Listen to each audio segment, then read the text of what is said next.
Hello, everyone. Today I'm going to be showing you how I mark my assignments for my students in Google Classroom.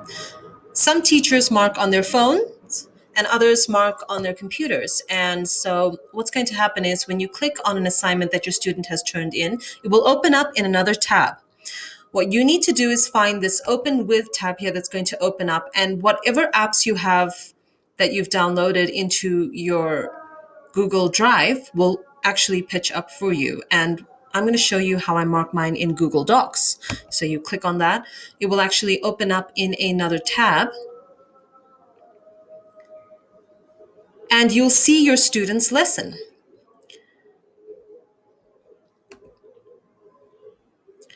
Now, what I usually like to do is if I use a special character, for example, if I go to insert and I go to special characters, over here you'll actually be able to find special symbols, the math symbols, and they'll actually be under miscellaneous.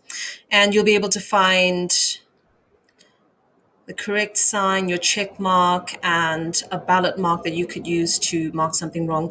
But after you've saved your document, it won't show up in their document. So I had to find another way to do this. And so what I did was, I have an example here where what I did was I copied a JPEG, actually dragged in a JPEG of the symbols that I wanted, and I would just copy and I'd go into my lesson and I would click next to the answer and just paste.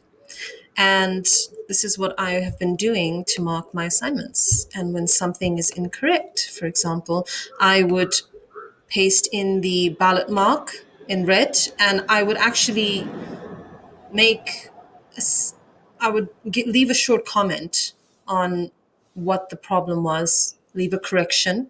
And at the end of it, I would also add in a few stickers. And this is quite easy. You can find PNG files when you search on Google, and you can save them and drag them in. Now, the good thing about Google Docs is you don't have to save. It will save your documents with each change that you make. Once you're done marking your document, you close, and when you go back to your assignment, all you have to do is refresh your page,